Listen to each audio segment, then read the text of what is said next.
Today we're continuing our series looking at what Jesus wants to find in his church by taking a look at the 7 letters that he wrote to the churches in the book of Revelation.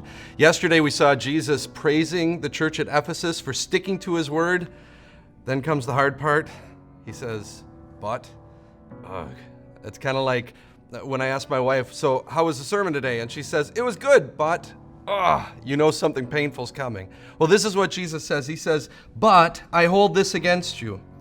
You have forsaken your first love. Remember the height from which you have fallen.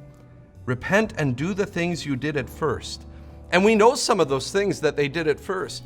When the Apostle Paul first preached to these Christians at Ephesus, their love for Jesus showed itself when they took all their sorcery scrolls and burned them in the public square. Their love for Jesus was all-consuming like newlyweds, not like a couple that's been married so long they've forgotten what it's like to date. So here's the tough question. What would Jesus say to you and to me?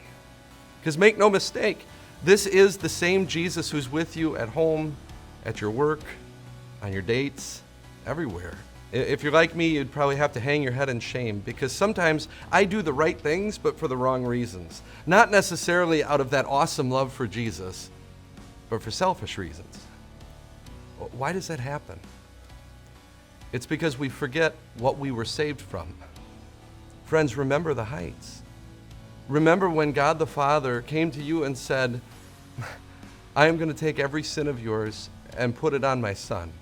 He is going to suffer the hell that you deserve in your place. And for you, I will forgive you and wash you so clean that I'll never remember that you were a sinner.